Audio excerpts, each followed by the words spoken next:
Jawab, siapa yang menciptakan kita? Allah. Siapa yang menghidupkan kita? Allah. Siapa yang membagikan rizki? Allah. Siapa yang menutupi aib dan dosa? Allah. Siapa yang memberi pahala? Allah. Siapa yang memberikan sakinah? Allah. Siapa yang angkat derajat? Allah. Siapa yang ngasih husnul khotimah? Allah. Siapa yang punya surga? Allah. Kalau semua karunia datang dari Allah, kenapa harus pusing memikirkan mulut orang? Tuhan kita kan bukan mulut dia, bukan tulisan dia. Tidak akan pernah berubah takdir yang Allah berikan kepada kita, walaupun sampai dower orang menghina kita. Allahu Akbar. Tidak akan ada yang bisa mencegah apa yang Allah berikan kepada kita. Siapa sih makhluk? Cuman makhluk ciptaan Allah yang ada dalam genggaman Allah. Makanya kalau ada yang menghina, ya nambah-nambah pahala sabar, nambah-nambah pelajaran. Perlukah kita balas orang yang menghina kita? Bukan kita balas, orang yang berbuat jelek itu jadi pelajaran bagi kita supaya kita tidak melakukan hal yang sama. Kalau dia ngomong jelek, kita ngomong jelek lagi. Kalau dia menghina, kita menghina lagi. Kalau dia membeberkan aib, kita beberkan aib lagi. Terus mau ngapain sekolah tinggi-tinggi? Kalau bisanya cuma niru kejelekan orang. Mau ngapain berlatih belajar agama kalau bisanya cuma niru? Benar? Makanya kalau dia ngomong, hei monyet lu, tinggal jawab, bukan, beres. Karena ada yang monyet apa nying, jadi jelek dua-duanya. Masya Allah. Jadi gitu aja, doain aja. Jangan berharap seorang lelaki masuk surga sebelum dia mempertanggungjawabkan istrinya. Dan seringkali Anda sampaikan, ingat para suami, jangan hanya menjadi mesin pencari uang. Ada tugas besar yang ada di pundakmu, yaitu menyelamatkan istrimu dari api neraka. Allah Azza wa Jalla mengatakan, ya ayyuhalladzina amanu qu anfusakum wa ahlikum nara. Jaga diri kalian dan keluarga kalian dari api neraka.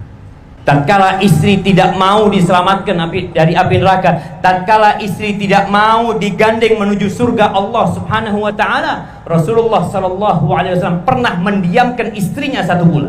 Didiamkan, istrinya yang 9 tidak digaulin, tidak dikunjungi di rumah, karena beliau tahu tugas terbesar seorang suami. Sampai turun firman Allah, ya ayyuhan nabi qul li azwajika in kuntunna turidna al-hayata ad-dunya wa zinataha fata'alaina umatti'kunna wa usarrihkunna sarahan jamila.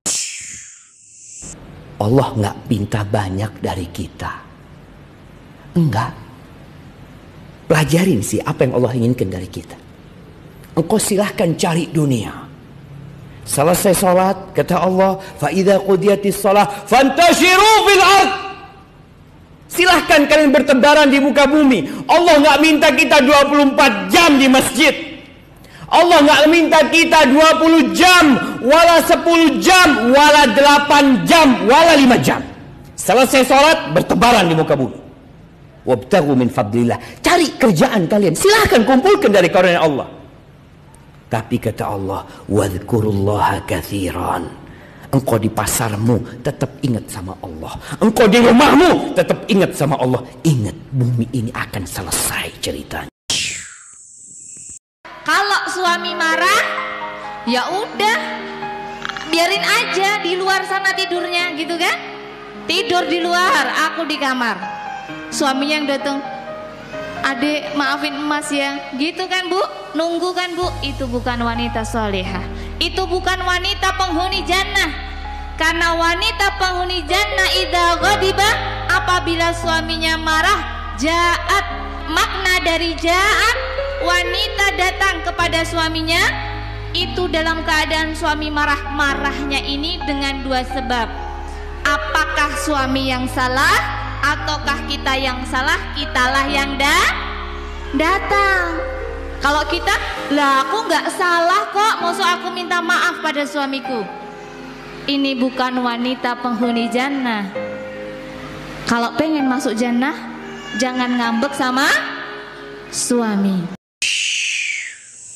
Saya kasih amalan, mulai hari ini tolong jaga setiap hari baca qul huwallahu ahad 10 kali. Dapat apa? Dapat rumah di dalam surga Allah. Hadis sahih. Bahkan ada riwayat yang sahih, ketika ditanya oleh Rasul, mengapa kamu baca ayat ini dan suka mengulangi? Kata beliau, Aku cinta surah ini karena membahas sifat Allah.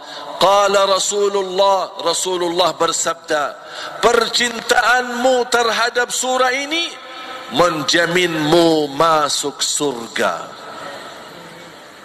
Allahu Akbar. Makanya mulai hari ini Bapak Ibu, amalannya 10 kali baca Qul huwallahu ahad setiap hari.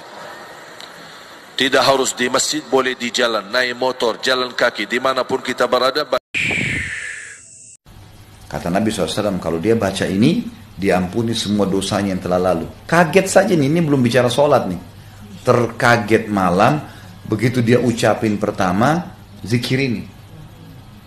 La ilaha illallah wahdahu la syarika lah, lahul mulku wal hamdu ala kulli syai'in qadir. Subhanallah walhamdulillah wa la ilaha illallah, Allahu akbar.